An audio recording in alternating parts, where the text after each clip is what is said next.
ಶ್ರೀಗುರುಭ್ಯೋ ನಮಃ ಪರಮಗುರುಭ್ಯೋ ನಮಃ. ಶ್ರೀಮದಾನಂದತೀರ್ಥಭಗವತ್ಪಾದಾಚಾರ್ಯಗುರುಭ್ಯೋ ನಮಃ. ಹರಿ ಓಂ. ನಾರಾಯಣಂ ಸುರಗುರುಂ ಜಗದೇಕನಾಥಂ ಭಕ್ತಪ್ರಿಯಂ ಸಕಲಲೋಕನಮಸ್ಕೃತಂ ಚ ತ್ರೈಗುಣ್ಯವರ್ಜಿತಮಜಂ ವಿಭುಮಧ್ಯಮೀಶಂ ವಂದೇ ಭವಘ್ನಂ ಅಮರಾಸುರಸಿದ್ಧವಂದ್ಯಂ. ನಾರಾಯಣಾಯ ಪರಿಪೂರ್ಣಗುಣರ್ಣವಾಯ ವಿಶ್ವೋದಯಸ್ಥಿತಿಲಯೋನ್ನಿಯತಿಪ್ರದಾಯ ಜ್ಞಾನಪ್ರದಾಯ ವಿಬುಧಾಸುರಸೌಖ್ಯದುಃಖ ಸತ್ಕಾರಣಾಯ ವಿತತಾಯ ನಮೋ ನಮಸ್ತೆ. ಸರ್ವಮಂಗಲಮಂಗಲ್ಯೆ ಶಿವೆ ಸರ್ವಾರ್ಥಸಾಧಿಕೆ ಶರಣ್ಯೇ ತ್ರ್ಯಂಬಕೆ ಗೌರಿ ನಾರಾಯಣಿ ನಮೋಸ್ತುತೆ. ಧರ್ಮ ವಿಜ್ಞಾನ ವೈರಾಗ್ಯ ಪರಮೈಶ್ವರ್ಯಶಾಲಿನಃ ಆನಂದತೀರ್ಥ ಭಗವತ್ಪದಾನ್ ವಂದೇ ನಿರಂತರಂ. ಆಪಾದಮೌಲಿಪರ್ಯಂತಂ ಗುರುಣಾಮಾಕೃತಿಂ ಸ್ಮರೇತ್ತೇನ ವಿಘ್ನಾಃ ಪ್ರಣಶ್ಯಂತಿ ಸಿದ್ಧ್ಯಂತಿ ಚ ಮನೋರಥಾಃ. ಶ್ರೀ ಗುರುಭ್ಯೋ ನಮಃ. ಶ್ರೀ ಗುರುಭ್ಯೋ ನಮೋ ನಮಃ. ಹರಿ ಓಂ. ನಾರಾಯಣಂ ನಮಸ್ಕೃತ್ಯ ನರಂ ಚೈವ ನರೋತ್ತಮಂ ದೇವೀಂ ಸರಸ್ವತೀಂ ವ್ಯಾಸಂ ತತೋ ಜಯಂ ಉದೀರಯೇತ್. ಮಹತ್ವಾದ್ ಭಾರವತ್ವಾಚ್ಚ ಮಹಾಭಾರತಮುಚ್ಯತೆ ನಿರುಕ್ತಮಸ್ಯ ಯೋ ವೇದ ಸರ್ವಪಾಪೈಃ ಪ್ರಮುಚ್ಯತೆ. ಕೃಷ್ಣದ್ವೈಪಾಯನಂ ವ್ಯಾಸಂ ವಿದ್ಧಿ ನಾರಾಯಣಂ ಪ್ರಭುಂ ಕೋಹ್ಯನ್ನಃ ಪುಂಡರೀಕಾಕ್ಷಾನ್ ಮಹಾಭಾರತಕೃತ್ ಭವೇತ್. ವೇದೇ ರಾಮಾಯಣೇ ಚೈವ ಪುರಾಣೇ ಭಾರತೆ ತಥಾ ಆದಾವಂತೆ ಚ ಮಧ್ಯೆ ಚ ವಿಷ್ಣುಃ ಸರ್ವತ್ರ ಗೀಯತೆ. ನಮೋ ಭಗವತೆ ತಸ್ಮೈ ವ್ಯಾಸಾಯ ಅಮಿತತೇಜಸೇ ಯಸ್ಯ ಪ್ರಸಾದಾದ್ ವಕ್ಷ್ಯಾಮಿ ನಾರಾಯಣ ಕಥಾಮಿಮಾಂ. ಸ್ವಸ್ತ್ಯಸ್ತು ಅಶೇಷ ಸನ್ಮಂಗಲಾನಿ ಭವಂತು. ಶ್ರೀಮನ್ ಮಹಾಭಾರತ ಜಯ ಎಂಬುದಾಗಿ ಹೆಸರು. ಜಯೋ ನಾಮೇತಿ ಹಾಸೋಯಂ ಎಂಬುದಾಗಿ ಶ್ರೀಮನ್ ಮಹಾಭಾರತವನ್ನು ಜಯ ಎಂಬುದಾಗಿ ಕರೀತಾರೆ. ಸುಯೋಗದಿಂದ ಇವತ್ತಿನ ದಿನ ವಿಜಯ ಏಕಾದಶಿ. ವಿಶಿಷ್ಟವಾದ ಜಯವನ್ನು ತಂದುಕೊಡುವಂತಹ ಏಕಾದಶಿಯ ಈ ಶುಭ ದಿನದಂದು ಜಯ ಎಂದು ಪ್ರಸಿದ್ಧವಾದ ಇತಿಹಾಸ ಧರ್ಮಕ್ಕೆ ಜಯವನ್ನು ತಂದುಕೊಡುವ ಶ್ರೀಮನ್ ಮಹಾಭಾರತದ ಉಪನ್ಯಾಸವನ್ನು ಹೇಳುವ ಕೇಳುವ ಸೌಭಾಗ್ಯವನ್ನು ಒದಗಿಸಿಕೊಟ್ಟ ವಿಜಯ ನಾಮಕನಾದ ಭಗವಂತನಿಗೆ, ವಿಜಯ ನಾಮಕಳಾದ ಲಕ್ಷ್ಮೀದೇವಿಗೆ, ವಿಜಯ ನಾಮಕರಾದ ಮುಖ್ಯ ಪ್ರಾಣದೇವರಿಗೆ ಅನಂತ ನಮಸ್ಕಾರಗಳನ್ನು ಸಲ್ಲಿಸ್ತಾ, ನಮ್ಮ ಧರ್ಮ, ನಮ್ಮ ಶಕ್ತಿ, ನಿನ್ನ ಕಾರುಣ್ಯ ಇವುಗಳ ವಶದಿಂದ, ಇವುಗಳ ಬಲದಿಂದ ಉತ್ತಮವಾದ ಜಯ ನಮ್ಮೆಲ್ಲರಿಗೂ ಸಿಗಲಿ ಎಂಬುದಾಗಿ ಭಾವಿಸ್ತಾ ಇವತ್ತಿನ ಒಂದೆರಡು ಮಾತುಗಳನ್ನು ಕೇಳುವ, ತಿಳಿಯುವ ಪ್ರಯತ್ನವನ್ನು ಮಾಡೋಣ. ಧರ್ಮರಾಜ ತನ್ನ ಪಕ್ಷದ 7 ಅಕ್ಷೋಹಿಣಿ ಸೈನ್ಯಕ್ಕೂ ಒಬ್ಬೊಬ್ಬ ಅಕ್ಷೋಹಿಣಿ ಪತಿಗಳನ್ನಾಗಿ ನೇಮನವನ್ನು ಮಾಡಿ, ಆ 7 ಜನರಿಗೂ ಪ್ರಧಾನ ಸೇನಾಧಿಪತಿಯನ್ನಾಗಿ ಕೃಷ್ಣನ ಮಾರ್ಗದರ್ಶನದಲ್ಲಿ ಆರಿಸ್ತಾರೆ. ದೃಷ್ಟದ್ಯುಮ್ನ ಸೇನಾಧಿಪತಿಯಾಗಿ ಚುನಾಯಿತನಾಗ್ತಾನೆ.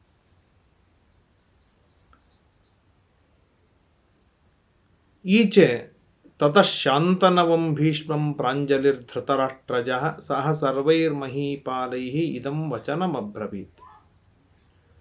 ಧೃತರಾಷ್ಟ್ರನ ಮಗನಾದ ದುರ್ಯೋಧನ ಭೀಷ್ಮಾಚಾರ್ಯರನ್ನು ಕುರಿತು ಕೈ ಮುಗಿದು ಪ್ರಾರ್ಥನೆಯನ್ನು ಮಾಡ್ತಾನೆ. ರತೆ ಸೇನಾ ಪ್ರಣೇತಾರಂ ಪ್ರತನಾ ಸುಮಹತ್ಯಪಿ.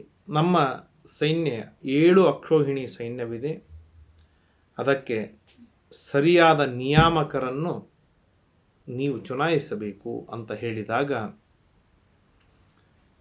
ಭೀಷ್ಮಾಚಾರ್ಯರು ಹೇಳ್ತಾರೆ, ಕೃಪಾಚಾರ್ಯ, ದ್ರೋಣಾಚಾರ್ಯ, ಶಲ್ಯ, ಜಯದ್ರಥ, ಸುದಕ್ಷಿಣ, ಕಾಂಭೋಜ, ಕೃತವರ್ಮ, ಅಶ್ವತ್ಥಾಮ, ಕರ್ಣ, ಭೂರಿಶ್ರವಸ, ಶಕುನಿ ಹಾಗೂ ಬಾಲ್ಹೀಕ ಎನ್ನುವಂತಹ 11 ಜನರು 11 ಅಕ್ಷೋಹಿಣಿ ಪತಿಗಳಾಗಿರಲಿ.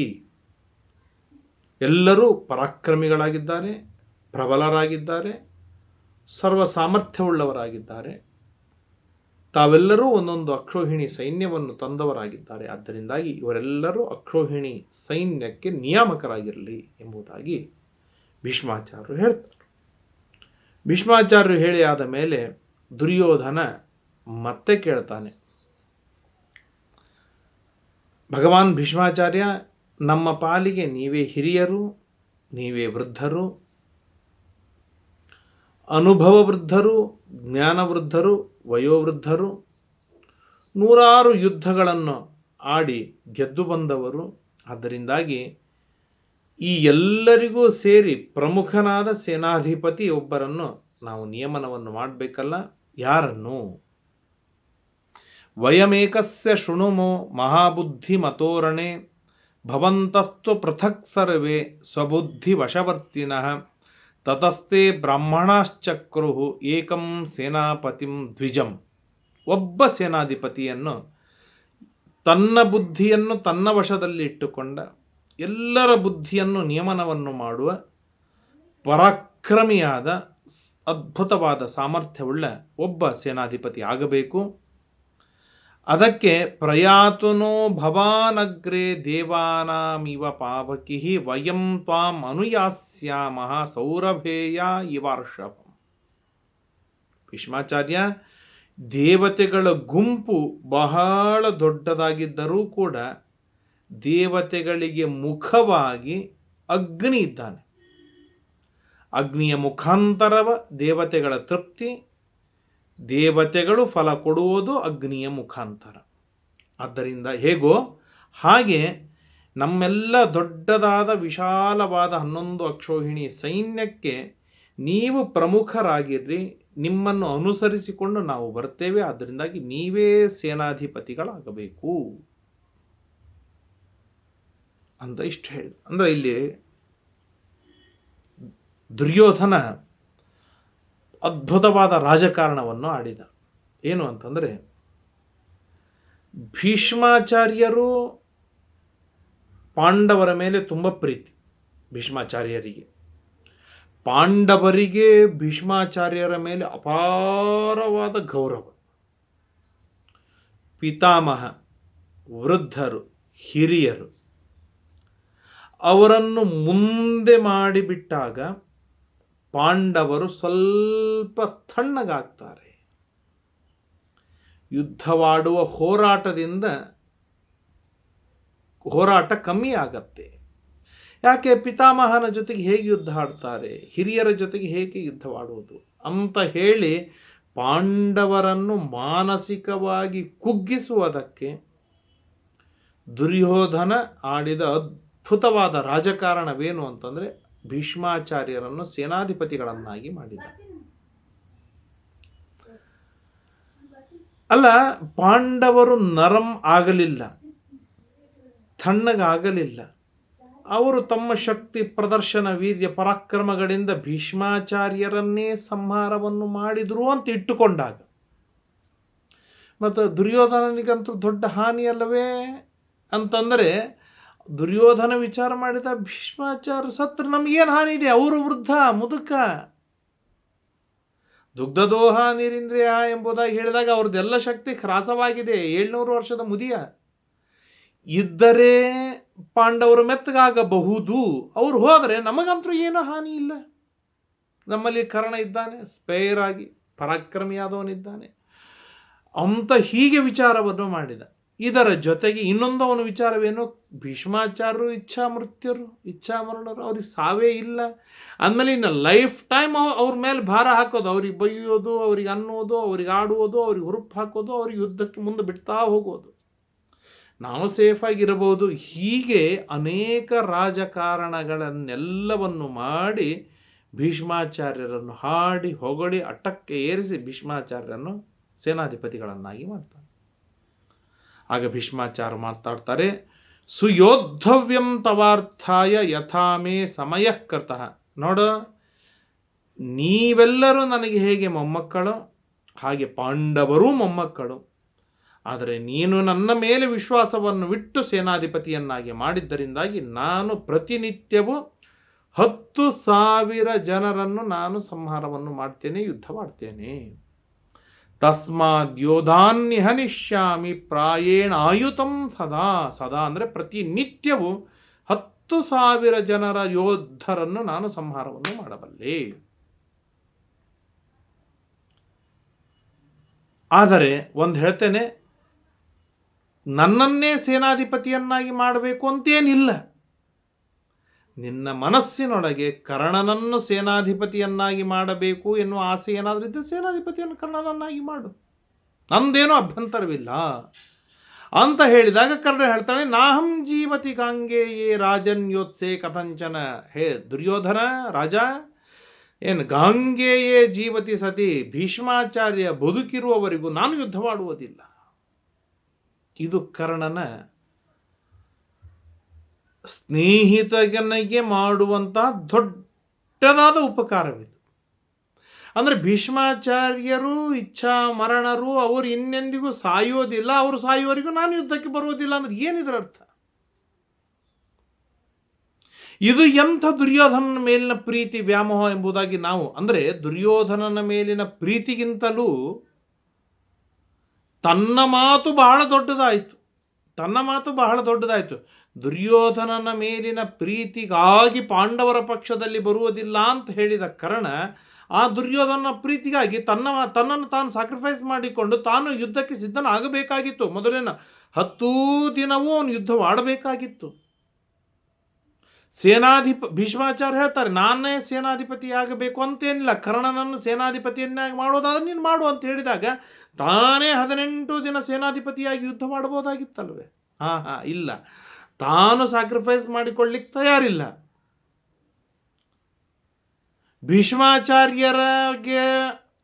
ಭೀಷ್ಮಾಚಾರ್ಯರು ಮಾಡಿದ ಅವಮಾನಕ್ಕೆ ರೊಚ್ಚಿಗೆದ್ದು ತಾನು ಕೊಟ್ಟ ಮಾತು, ತಾನು ಆಡಿದ ಮಾತು ಏನಂತಂದರೆ, ಭೀಷ್ಮಾಚಾರ್ಯರು ಇರುವವರೆಗೂ ನಾನು ಯುದ್ಧಕ್ಕೆ ಬರೋದಿಲ್ಲ. ಆ ಮಾತನ್ನು ಗಟ್ಟಿ ಇಟ್ಟುಕೊಂಡು ದುರ್ಯೋಧನನಿಗೆ ಯಾವ ರೀತಿಯಿಂದಲೂ ಸಹಾಯವನ್ನು ಮಾಡದೆ ಹಿಂಜರಿದ 10 ದಿನಗಳವರೆಗೆ, 18 ದಿನದ ಯುದ್ಧದೊಳಗೆ 10 ದಿನಗಳವರೆಗೆ ಸಹಾಯಕ್ಕೆ ಕರ್ಣನ ಸಹಾಯವೇನೂ ಇಲ್ಲವೇ ಇಲ್ಲ. ಹಾಗೆ ತಾನು ಹಿಂದುಳಿದು ನಿಲ್ತಾನೆ ಕರ್ಣ. ಅಂದರೆ ಕರ್ಣ ಪಾಂಡವರನ್ನು ದ್ರೋಹ ಮಾಡಿದ, ವಿರೋಧ ಮಾಡಿದ, ದ್ವೇಷ ಮಾಡಿದ, ಧರ್ಮದ ವಿರುದ್ಧವಾದ ಪಕ್ಷದಲ್ಲಿ ನಿಂತ, ಇದು ಸತ್ಯ. ಆದರೆ ಜೊತೆಗೆ ಕರ್ಣನ ಪರವಾದಿಗಳು ಏನು ಹೇಳ್ತಾರೆ ಅಂತಂದರೆ, ಗೆಳೆಯನ ಮೇಲೆ ಅಪರಂಪಾರವಾದ ಪ್ರೀತಿ, ಆ ಗೆಳೆತನವನ್ನು ಬಿಡುವುದಕ್ಕೆ ಕರ್ಣ ಸಿದ್ಧನಾಗಲಿಲ್ಲ ಅಂತ ಹೇಳ್ತಾರಲ್ಲ. ಆ ಗೆಳೆತನಕ್ಕಾಗಿ ತನ್ನ ಮಾತನ್ನು ತಾನು ಹಿಂತೆಗೆದುಕೊಂಡು 15 ದಿನಗಳವರೆಗೆ ಅವನು ನಿರಂತರವಾಗಿ ಯುದ್ಧ ಮಾಡಿ 15ನೇ ದಿನ ಅವನು ಮಡಿದು ಹೋಗಿದ್ದರೆ, ಆಗ ನಿಜವಾಗಿಯೂ ಅವನ ಪ್ರೀತಿ ದುರ್ಯೋಧನನ ಮೇಲೆ ಸಖ್ಯ ಅಗಾಧವಾಗಿದೆ ಎಂಬುದಾಗಿ ನಾವು ಭಾವಿಸಬಹುದಾಗಿತ್ತು. ಆದರೆ ಕರ್ಣ ಆ ಥರದ ಆಸ್ಪದವನ್ನು ಕೊಡದೇನೆ ಭೀಷ್ಮಾಚಾರ್ಯರು ಇರುವವರೆಗೂ ನಾನು ಯುದ್ಧವಾಡಲಾರೆ ಅಂತ ಹೇಳಿದ ತನ್ನ ಮಾತಿಗೆ ತಾನು ಬದ್ಧನಾಗಿ ಹಿಂದೆ ಸರಿತಾನೆ. ತತಸ್ಸೇನಾಪತಿಂ ಚಕ್ರೆ ವಿಧಿವತ್ ಭೂರಿ ದಕ್ಷಿಣಂ. ಭೀಷ್ಮಾಚಾರ್ಯರಿಗೆ ಭಾರೀ ದಕ್ಷಿಣೆ ಬಹುಮಾನವನ್ನು ಕೊಟ್ಟು, ಯಾಕೆಂದರೆ ಸೇನಾಧಿಪತಿ ಸಂತುಷ್ಟನಾಗಿದ್ದರೆ ನಮಗೆ ಗೆಲುವು, ಆದ್ದರಿಂದಾಗಿ ಬಹಳ ದುಡ್ಡು ಕೊಟ್ಟು, ದಕ್ಷಿಣೆಯನ್ನು ಕೊಟ್ಟು ಅವರನ್ನು ಸೇನಾಧಿಪತಿಯನ್ನಾಗಿ ಮಾಡ್ತಾರೆ. ಮಾಡಿ ಅವರನ್ನು ಮುಂದೆ ಮಾಡಿಕೊಂಡು ಎಲ್ಲರೂ ಕುರುಕ್ಷೇತ್ರಕ್ಕೆ ಹೊರಡುತ್ತಾರೆ. ಇಷ್ಟು ಒಂದು ಕಡೆಗೆ ಕಥೆಯಾಗತ್ತೆ. ಆಪಗೇಯಂ ಮಹಾತ್ಮಾನಂ ಭೀಷ್ಮಂ ಶಸ್ತ್ರಭೃತಂ ವರಂ ಪಿತಾಮಹಂ ಭಾರತಾನಾಂ ಧ್ವಜಂ ಸರ್ವಮಿಹೀಕ್ಷಿತಂ ಇತ್ಯಾದಿಯಾಗಿ ಆಗ್ತಾ ಇರುವಾಗ, ಆಪದ್ಧರ್ಮಾರ್ಥ ಕುಶಲಃ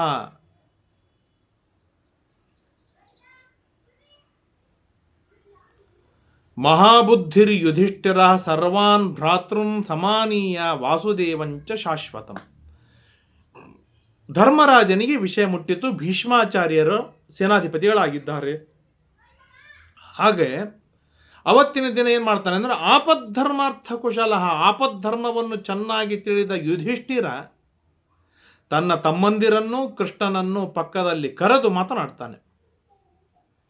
ಪಿತಾಮಹೇನವೋ ಯುದ್ಧಂ ಪೂರ್ವಮೇವ ಭವಿಷ್ಯತಿ ತಸ್ಮಾತ್ ಸಪ್ತಸು ಸೇನಾಸು ಪ್ರಣೇತೃನ್ ಮಮ ಪಶ್ಯತ್. ಆಗ ಕೃಷ್ಣ ಅಂದರೆ ಧರ್ಮರಾಜ ಏನು ಕೇಳ್ತಾನೆ ಅಂತಂದರೆ, ಪಿತಾಮಹನ ಜೊತೆಗೆ ಅಂದರೆ ಸೇನಾಧಿಪತಿಯಾದ ಭೀಷ್ಮಾಚಾರ್ಯರ ಜೊತೆಗೆ ನಮ್ಮ ಮೊಟ್ಟ ಮೊದಲಿಗೆ ಯುದ್ಧ ಪ್ರಾರಂಭವಾಗತ್ತೆ. ಹಾಗಿದ್ದಾಗ ನಮ್ಮಲ್ಲಿ ಸೇನಾಧಿಪತಿಗಳಾಗಬೇಕು, ಒಂದು ಅವರು ಬಲಾಢ್ಯರಾಗಿರಬೇಕು. ಅಂದರೆ ಅಕ್ಷೋಹಿಣಿಗಳಿಗೆ ಅಧಿಪತಿಗಳು ಬೇರೆ, ಸೇನಾಧಿಪತಿ ಬೇರೆ. ಆ ಸೇನಾಧಿಪತಿಗಳಿಗೂ ಬಲಾಢ್ಯನಾದವನು ಮತ್ತೊಬ್ಬ ಸೇನಾಧಿಪತಿ ಬೇಕು ಎನ್ನುವ ಭಾವನೆಯೊಳಗೆ ಹೇಳಿದಾಗ ಆಗ ಕೃಷ್ಣ ಹೇಳ್ತಾನೆ, ದೃಪದ, ವಿರಾಟ, ಸಾತ್ಯಕಿ, ದೃಷ್ಟದ್ಯುಮ್ನ, ದೃಷ್ಟಕೇತು, ಶಿಖಂಡಿ, ಸಹದೇವ ಅಂದರೆ ಮಗಧ ದೇಶದ ಜರಾಸಂಧನ ಮಗ ಸಹದೇವ, ಇವರನ್ನೆಲ್ಲರನ್ನೂ ಒಂದು ಕಡೆಗೆ ಕರೀತಾರೆ. ಕರೆದು ಅವರ ಜೊತೆಗೆ ಮಾತನಾಡ್ತಾ ಸರ್ವಸೇನಾಪತಿಂ ಚಾತ್ರ ದೃಷ್ಟದ್ಯುಮ್ನಂ ಚಕಾರ. ಕೃಷ್ಣನ ಮಾರ್ಗದರ್ಶನದೊಳಗೆ ಈ 7-8 ಜನರನ್ನು ಸೇನಾಧಿಪತಿಗಳನ್ನಾಗಿ ಮಾಡಿ ಇವರುಗಳಿಗೆ ಸೇನಾಧಿಪತಿಯನ್ನಾಗಿ ದೃಷ್ಟದ್ಯುಮ್ನನನ್ನು ಮಾಡ್ತಾರೆ. ಅಷ್ಟಲ್ಲದೇನೆ ಸೇನಾಪತಿ ಪತಿಂ ಚಕ್ರೆ ಗುಡಾಕೇಶಂ ಧನಂಜಯಂ, ಸೇನಾಧಿಪತಿಗೂ ಪತಿಯನ್ನಾಗಿ ಅರ್ಜುನನನ್ನು ನಿಯಾಮಕನನ್ನಾಗಿ ಸೇನಾಧಿಪತಿಯನ್ನಾಗಿ ನಿಯಮನವನ್ನು ಮಾಡ್ತಾರೆ. ಅರ್ಜುನ ಸ್ಯಾಪಿ ನೇತಾ ಚ ಸಂಯಂತ ಚೈವ ವಾಜಿನಂ ಸಂಕರ್ಷಣಾನುಜ ಶ್ರೀಮಾನ್ ಮಹಾಬುದ್ಧಿರ್ಜನಾರ್ದನ. ಪ್ರಚಂಡವಾದ ಬುದ್ಧಿಯುಳ್ಳ ಶ್ರೀಕೃಷ್ಣ ಪರಮಾತ್ಮ ಸೇನಾಧಿಪತಿಗಳಿಗೆ ಪತಿಯನ್ನಾಗಿ ಯಾರನ್ನು ನಿಯಮನವನ್ನು ಮಾಡ್ತಾನೆ? ಅರ್ಜುನನ. ಇಲ್ಲಿ ಶ್ರೀಮನ್ಮಹಾಭಾರತ ಪ್ರಚಂಡ ಬುದ್ಧಿವಂತನಾದ ಶ್ರೀಕೃಷ್ಣ ಪರಮಾತ್ಮ ಅರ್ಜುನನನ್ನು ನಿಯಮನವನ್ನು ಮಾಡಿದ, ದೃಷ್ಟದ್ಯುಮ್ನನನ್ನು ನಿಯಮನವನ್ನು ಮಾಡಿದ ಎಂಬುದಾಗಿ ಹೇಳ್ತಾರೆ. ಅದನ್ನು ನಾವು ಕೇಳಿದ್ದೇವೆ, ನಿನ್ನೂ ಮತ್ತು ಇವತ್ತಿನ ದಿನ ಕೇಳಿದ್ದೇವೆ. ಏನು ಕೃಷ್ಣ ಪ್ರಚಂಡವಾದ ಬುದ್ಧಿವಂತಿಕೆಯನ್ನು ಇಲ್ಲಿ ಬಳಸಿದ ಅಂದರೆ, ಸೇನಾಧಿಪತಿ ಎನ್ನುವುದೇನಿದೆ ರಾಜನಿಗೆ ಅಷ್ಟು ಯುದ್ಧದೊಳಗೆ ಇನ್ವಾಲ್ವ್ಮೆಂಟ್ ಇರೋದಿಲ್ಲ, ಆದರೆ ಸೇನಾಧಿಪತಿಯ ಇನ್ವಾಲ್ವ್ಮೆಂಟ್ ಬಹಳ ಇರ್ತದೆ. ಹಾಗಾಗಿ ಸಂಪೂರ್ಣವಾದ ಯುದ್ಧದೊಳಗೆ ಅಗ್ರಣಿಯಾಗಿ ಎಲ್ಲ ತರಹದ ವಿಚಾರಗಳು, ನಡೆಗಳು, ಯುಕ್ತಿಗಳು, ನೀತಿಗಳು, ಯುದ್ಧದಲ್ಲಿ ಅನುಸರಿಸಬೇಕಾದ ಪ್ರಕಾರ ಎಲ್ಲವನ್ನು ಡಿಸೈಡ್ ಮಾಡಿ ಅದನ್ನು ಎಂತಾರೆ ಕಾರ್ಯರೂಪದಲ್ಲಿ ತರುವಂತಹ ದೊಡ್ಡ ಜವಾಬ್ದಾರಿ ಏನಿದೆ ಸೇನಾಧಿಪತಿಯದು. ಕಾರ್ಯರೂಪದಲ್ಲಿ ತರುವುದಲ್ಲ, ಅದರೊಳಗೆ ಯಶಸ್ವಿಯಾಗುವುದು. ಆ ಸೇನಾಧಿಪತಿ ಒಟ್ಟಾರೆಯಾಗಿ ಯುದ್ಧವಾಗುವವರೆಗೂ ಒಬ್ಬನೇ ಇದ್ದರೆ, ಒಬ್ಬನ ಬುದ್ಧಿವಂತಿಕೆಯ ಮೇಲೆ, ಒಬ್ಬನ ವಿಚಾರ ನಿರ್ಣಯಗಳ ಮೇಲೇನೆ ಯುದ್ಧ ನಿರಂತರವಾಗಿ ಸಾಗ್ತಾ ಇರುತ್ತೆ. ಸೇನಾಧಿಪತಿಗಳು ಬದಲಾಗ್ತಾ ಹೋಗಿಬಿಟ್ಟರೆ, ಒಬ್ಬನ ಸೇನಾಧಿಪತಿಯ ಯುದ್ಧ ನೀತಿಗೆ ಸೆಟ್ ಆಗಿರ್ತಾರೆ, ಮತ್ತೊಬ್ಬ ಸೇನಾಧಿಪತಿ ಬಂದ ಅಂತಾದರೆ ಅವನ ನೀತಿಗಳು, ಅವನ ವಿಚಾರಗಳು, ಅವನ ಕೌಶಲಗಳು, ಅವನ ಯುಕ್ತಿಗಳು ಎಲ್ಲವೂ ವಿಭಿನ್ನವಾಗಿ ಬಿಡುತ್ತೆ. ಅದಕ್ಕೆ ಸೆಟ್ ಆಗುವುದಕ್ಕೆ ತುಂಬ ಸಮಯ ಬೇಕು. ಅಲ್ಲಿ ಸೆಟ್ ಆಗೋದ್ರೊಳಗೇನೆ ಇನ್ನೊಬ್ಬ ಸೇನಾಧಿಪತಿ ಬಂದ ಅಂತಂದ್ರೆ ಇನ್ನೂ ಅನರ್ಥವಾಗುತ್ತೆ. ಹಾಗಾಗಿ ಕೃಷ್ಣ ವಿಚಾರವನ್ನು ಏನು ಮಾಡಿದ, ಅರ್ಜುನ ಅಂತರೂ ಸಾಯೋದಿಲ್ಲ, ಅವನು ಸೇನಾಧಿಪತಿ, ಅವನು ಪರಾಕ್ರಮಿ ಇದ್ದಾನೆ, ಅವನು ಯುದ್ಧವಾಡ್ತಾನೆ. ಕದಾಚಿತ್ ಸೇನಾಧಿಪತಿ ಅಂದರೆ ಏನಾದರೂ ಮರಣ ಹೊಂದಿದರೂ ಅರ್ಜುನ ಇದ್ದೇ ಇರ್ತಾನೆ. ಅದರಿಂದಾಗಿ ಅರ್ಜುನ ನೀತಿ, ಅರ್ಜುನನ ವಿಚಾರಗಳೇನಿದೆ ಸಂಪೂರ್ಣ ಯುದ್ಧದಲ್ಲಿ ಅವು ಅಳವಡಿಸಿಕೊಂಡು ಹೋಗಲೇಬೇಕು. ಇದು ಮೊಟ್ಟ ಮೊದಲನೇ. ಆದ್ದರಿಂದಾಗಿ ಸೇನಾಧಿಪತಿಯನ್ನಾಗಿ ಅರ್ಜುನನ್ನೇ ನಿಯಮನವನ್ನು ಮಾಡಿದ. ಇನ್ನು ಸೇನಾಧಿಪತಿಯನ್ನು ನಿಯಮನ ಮಾಡ್ತಾ ಇರುವಾಗ ವಿರಾಟ ರಾಜ ಅಥವಾ ದೃಪದ ರಾಜನನ್ನು ನಿಯಮನ ಮಾಡಬಹುದಾಗಿತ್ತು.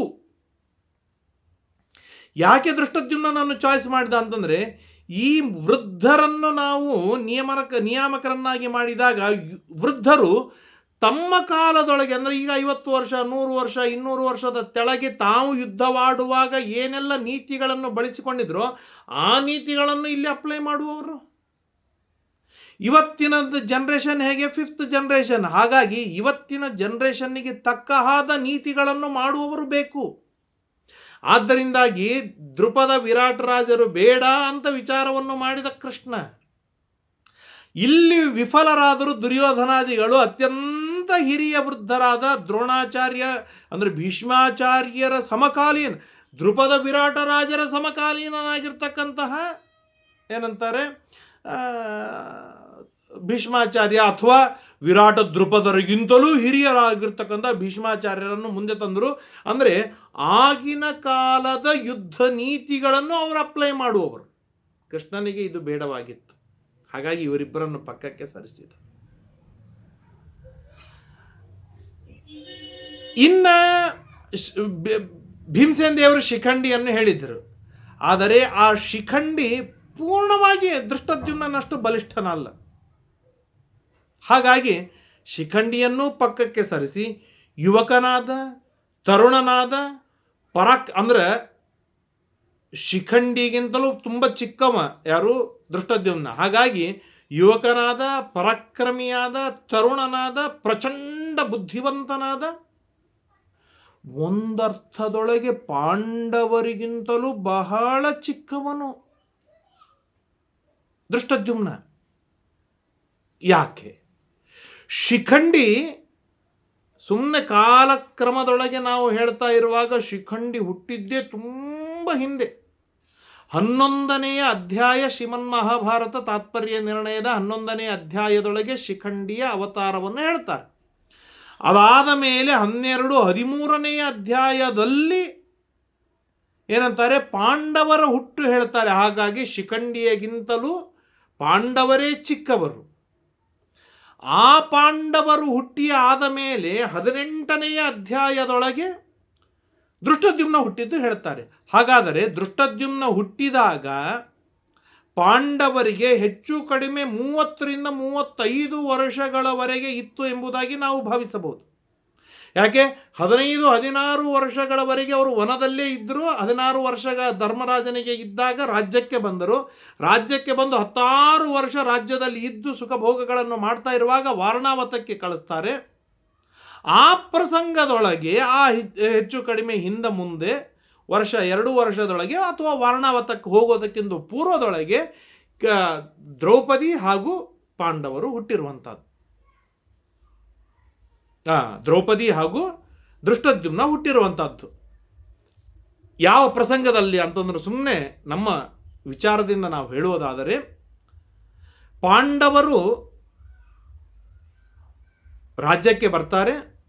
ರಾಜ್ಯಕ್ಕೆ ಬಂದಾದ ಮೇಲೆ ದ್ರೋಣಾಚಾರ್ಯರ ಸಂಪರ್ಕ, ಅಶ್ವತ್ಥಾಮನ ಸಂಪರ್ಕವಾಗತ್ತೆ. ಅಶ್ವತ್ಥಾಮಾಚಾರ್ಯರಿಗೆ ತುಂಬ ಹಾಲಿನ ವಿಷಯದೊಳಗೆ ಅವಮಾನವಾಗತ್ತೆ.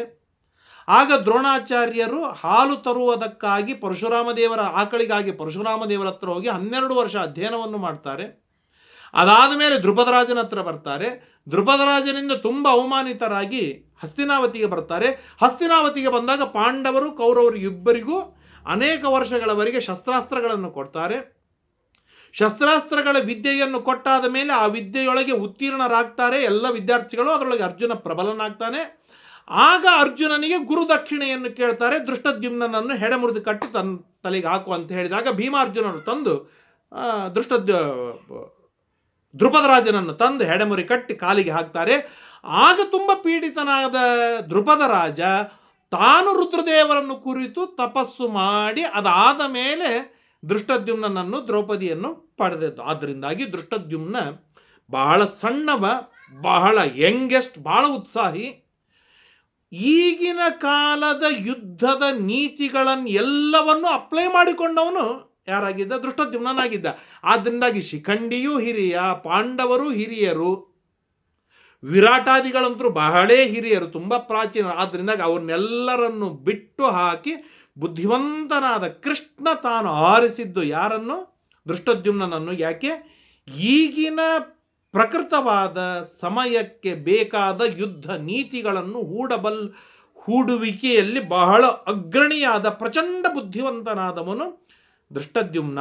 ಅಂತ ದೃಷ್ಟದ್ಯುಮ್ನನನ್ನು ಆರಿಸಿದ್ದಕ್ಕಾಗಿ ಲಾಭವೇನಾಯಿತು ಅಂತಂದರೆ, ಅಷ್ಟರಲ್ಲದೇನೆ ಆ ದೃಷ್ಟದ್ಯುಮ್ನ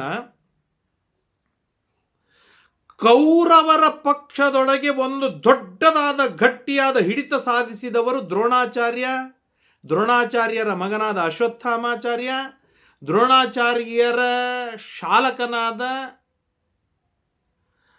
ಕೃಪಾಚಾರ್ಯ, ಇವರನ್ನೆಲ್ಲರನ್ನು ಎದುರಿಸುವುದಕ್ಕೆ ಮಹಾಬಲಾಢ್ಯ ಪರಾಕ್ರಮೆ ದೃಷ್ಟದ್ಯುಮ್ನ. ಆದ್ದರಿಂದಾಗಿ ಕೃಷ್ಣ ಬಹಳ ವಿಚಾರವನ್ನು ಮಾಡಿ ತನ್ನೆಲ್ಲ ಬುದ್ಧಿಯನ್ನು ಬಳಸಿ ಹಾಕಿ ಆರಿಸಿ ತಂದು ಇಟ್ಟದ್ದು ಯಾರನ್ನು? ದೃಷ್ಟದ್ಯುಮ್ನ. ಅಂದರೆ ಕೃಷ್ಣ ದೃಷ್ಟದ್ಯುಮ್ನನನ್ನು ಆರಿಸುವುದಕ್ಕೂ ದುರ್ಯೋಧನ ಭೀಷ್ಮಾಚಾರ್ಯರನ್ನು ಸೇನಾಧಿಪತಿಯನ್ನಾಗಿ ಆರಿಸುವುದಕ್ಕೂ ಬಹಳ ವಿಚಾರವಿದೆ, ಅಜಗಜಾಂತರ ವ್ಯತ್ಯಾಸವಿದೆ. ಇದು ಮಾತ್ರ ಸತ್ಯ. ಇಷ್ಟಾದ ಮೇಲೆ ಕೃಷ್ಣ ವಿಚಾರವನ್ನು ಮಾಡಿದ. ಇವನಂತರೂ 18 ದಿನದವರೆಗೆ ಇವನು ಯುದ್ಧವಾಡೇ ಆಡ್ತಾನೆ. ಕೃಷ್ಣನ ದೂರದೃಷ್ಟಿಯೊಳಗೆ ನಿಶ್ಚಿತ ದೃಷ್ಟದ್ಯುಮ್ನ. ಆದರೆ ಮುಂದೂ ಕೂಡ ಶ್ರೇಯಸ್ಸೇನಿದೆ, ದೃಷ್ಟದ್ಯುಮ್ನನ ಪಾಲಾಗೋದು ಬೇಡ. ಇದು ಪಾಂಡವರಲ್ಲೇನೇ ಈ ಶ್ರೇಯಸ್ಸು ಉಳಿಯಬೇಕು ಅಂತ ವಿಚಾರ ಮಾಡಿದ ಕೃಷ್ಣ ಅರ್ಜುನನನ್ನು ಸೇನಾಧಿಪತಿಗಳಿಗೆ ಒಡೆಯನಾಗಿ ಸೇನಾಧಿಪತಿಯನ್ನಾಗಿ ತಾನು ನಿಯಮನವನ್ನು ಮಾಡ್ತಾನೆ. ಹೀಗೆ ಇಷ್ಟು ಎಲ್ಲ ಯುದ್ಧದ ನೀತಿಗಳು ನಡೀತಾ ಇರುವಾಗ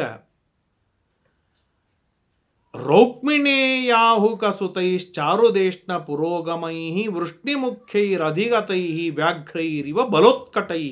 ಈ ಮಧ್ಯದೊಳಗೆ ಬಲರಾಮ, ಇನ್ನನೇಕ ಆಹುಕನ ಮಕ್ಕಳು ವಸುದೇವಾದಿಗಳು, ಆಮೇಲೆ ಚಾರುದೇಶ್ನ ಇತ್ಯಾದಿಗಳು ಎಲ್ಲರೂ ಅನೇಕ ಜನರು ಸೇರಿಕೊಂಡು ಕೃಷ್ಣ ಪಾಂಡವರ ಹತ್ತಿರ ಬರ್ತಾರೆ. ಪಾಂಡವರು ಹತ್ತಿರ ಬಂದಾಗ ಧರ್ಮರಾಜ ಎದ್ದು ನಿಂತು ಅವರನ್ನು ಸ್ವಾಗತವನ್ನು ಮಾಡ್ತಾನೆ.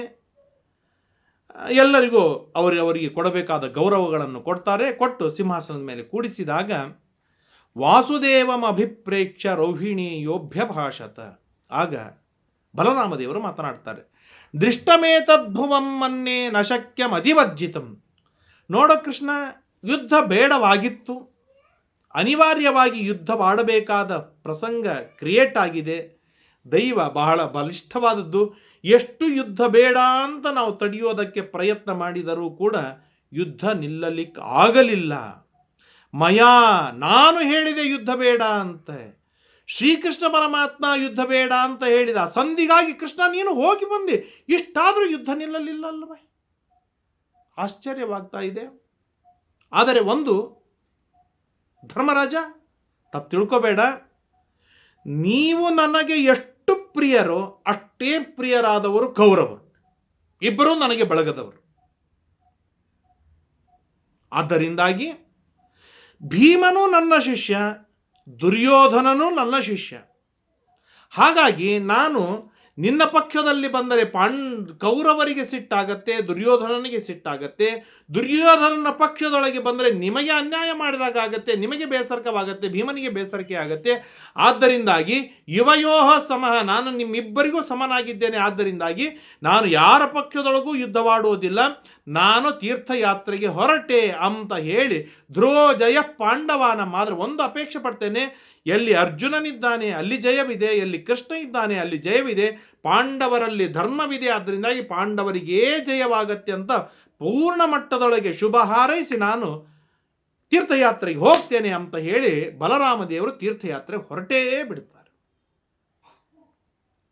ಇಲ್ಲಿ ನಮಗೊಂದು ಸೂಕ್ಷ್ಮವಾಗಿರ್ತಕ್ಕಂಥ ಸಣ್ಣದಾಗಿರ್ತಕ್ಕಂಥ ವಿಚಾರವನ್ನು ಮಾಡಬೇಕಾಯಿತು ಅಂತಂದರೆ, ಇವತ್ತಿನ ಸಮಾಜದ ಪರಿಸ್ಥಿತಿಯೂ ಆಗಿದೆ. ಒಂದು ನಿಮಿಷದಲ್ಲಿ ನಾವು ತಿಳಿದುಕೊಳ್ಳುವುದಾದರೆ, ಪೂರ್ಣ ಮಟ್ಟದೊಳಗೆ ಧರ್ಮಕ್ಕೆ ಸಪೋರ್ಟ್ ಆಗಿ ಬೆಂಬಲವಾಗಿ ನಿಲ್ಲಬೇಕಾಗೋದಿಲ್ಲ. ನಿಲ್ಲಬೇಕಾದರೆ ಅಧರ್ಮವನ್ನು ಪೂರ್ಣವಾಗಿ ಬಿಡಬೇಕಾಗತ್ತೆ, ಅಧರ್ಮ ಪಕ್ಷವನ್ನು ಪೂರ್ಣ ಬಿಡಬೇಕಾಗತ್ತೆ. ಅಧರ್ಮ ಪಕ್ಷವನ್ನೂ ಪೂರ್ಣವಾಗಿ ಬಿಡಲಿಕ್ಕಾಗೋದಿಲ್ಲ. ಎಷ್ಟರ ಮಟ್ಟಿಗೆ ಅಧರ್ಮದ ಪಕ್ಷದ ವ್ಯಾಮೋಹ ಸೇರಿಕೊಂಡಿರುತ್ತೆ ಅಂತಂದರೆ, ನಾನು ಅಧರ್ಮಕ್ಕೂ ಬೆಂಬಲ ಮಾಡೋದಿಲ್ಲ, ನಾನು ಧರ್ಮಕ್ಕೂ ಬೆಂಬಲವಾಗಿ ಇರುವುದಿಲ್ಲ ಅಂತ ಹೇಳಿ ಎರಡನ್ನೂ ಬಿಟ್ಟು ಹೋಗಿಬಿಡ್ತಾನೆ ಹೊರತು ಧರ್ಮಕ್ಕೆ ಗಟ್ಟಿಯಾಗಿ ಬೆಂಬಲವಾಗಿ ನಿಲ್ಲುವುದಕ್ಕೆ ಯಾರೂ ಪ್ರಯತ್ನ ಪಡುವುದಿಲ್ಲ. ರಾಮಾಯ ಸ್ವಸ್ತಿ ರಾವಣಾಯ ಸ್ವಸ್ತಿ ಅಂತಾರೆ ಹೊರತು ರಾಮನಿಗೆ ಜಯವಾಗಲಿ ಅಂತೇಳಿ ಹೇಳುವಂಥ ಧೈರ್ಯ ಸಾಹಸವನ್ನು ಯಾರೂ ಮಾಡುವುದಿಲ್ಲಲ್ವಾ. ಆ ತರಹದ ಪಲಾಯನವಾದವಕ್ಕೆ ಮೂಲ ಪುರುಷರು ಬಲರಾಮದೇವರ. ಆದರೇನು ಧರ್ಮಕ್ಕೂ ಬೆಂಬಲ ಕೊಡಲಿಲ್ಲ, ಅಧರ್ಮಕ್ಕೂ ಬೆಂಬಲ ಕೊಡಲಿಲ್ಲ, ಧರ್ಮದ ಪರವಾಗಿ ಸ್ಥಿರವಾಗಿ ನಿಲ್ಲ